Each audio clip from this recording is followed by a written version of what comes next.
When Netflix dropped the first trailer for Meghan Markle's new reality show With Love Meghan, it got instant backlash. As you can see from the like to dislike ratio I have pulled up on YouTube right now, 192,000 dislikes to 21,000 likes. And as time went on, things really didn't get much better for her.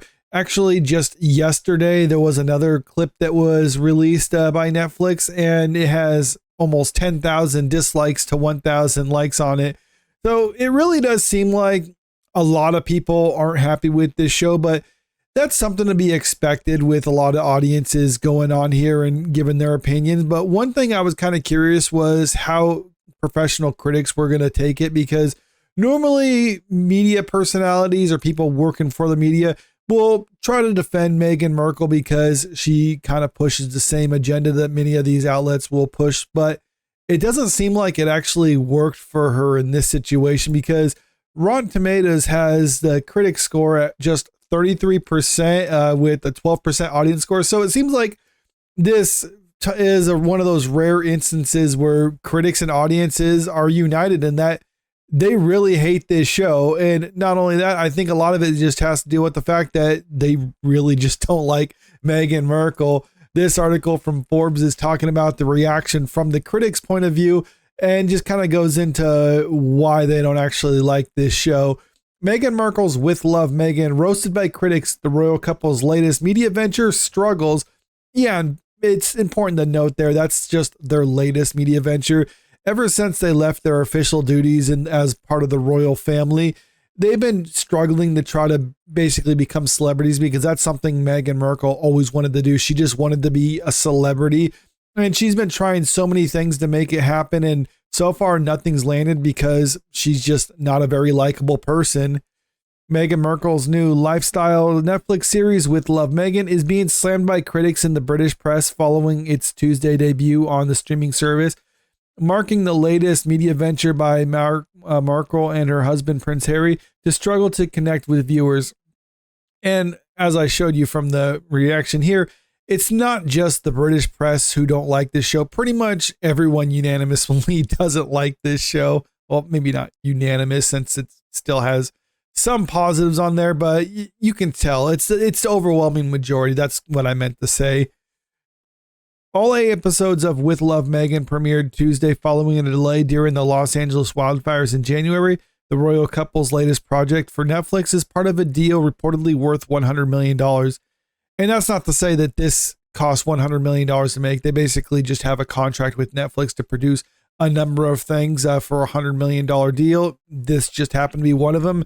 And looking at all the other stuff that they've produced for Netflix in the past, not really working out for them either. It really does seem like Netflix kind of lost out on this deal.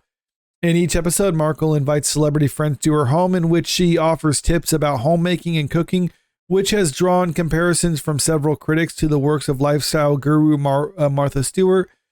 I saw that stuff a couple months ago when this was coming out, that they're saying that she's just ripping off Martha Stewart.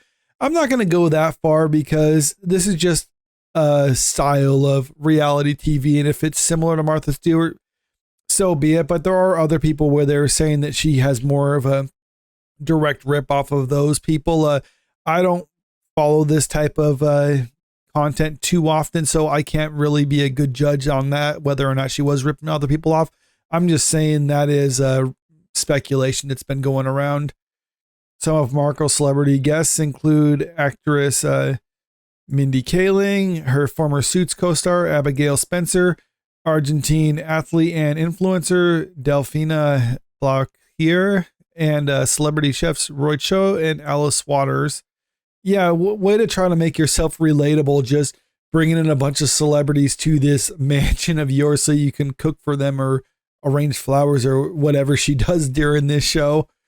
Many reviews, particularly in the British press, were critical over the show. The independent critic, Katie Rosensky, gave the series a 1-star rating out of 5, calling the series queasy and exhausting, and stating it strains for aspiration and relatability in a way that never gels. The Guardian critic, Stuart Heritage, called the series gormless lifestyle filler and the third consecutive disappointment Markle and Harry have produced for Netflix, citing their Heart of Invictus and Polo documentary series. The Times, a British newspaper, said in a 2-star review that Markle is talented at creating a creative presentation, but slammed the series' desperate upbeatness and criticized it for presenting her extreme wealth and mind-bogglingly exclusive lifestyle as if it is available to anyone.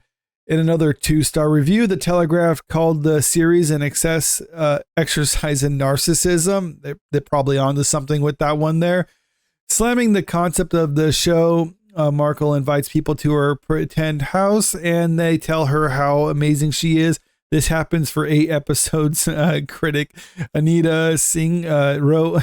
And they're not just like throwing a jab at her by saying it's her pretend house. I mean, this very much is actually a pretend house. It's not her real home. It's basically a place that they rent to use as a set. And I'm not saying that that's necessarily wrong to have a set for your type of show, but they're definitely trying to present it as if like, oh, this is just a day in the life for me. I just have friends over and I cook for them and I do this other stuff just like a regular person, and no one's really buying it. And I think that's what a lot of people find off-putting about this, is just the fact that she's trying to present it as if it's just her regular life, and that's not really what it is. And everyone knows that this isn't really her regular life and how things really are for her. And that's what most people don't like about it.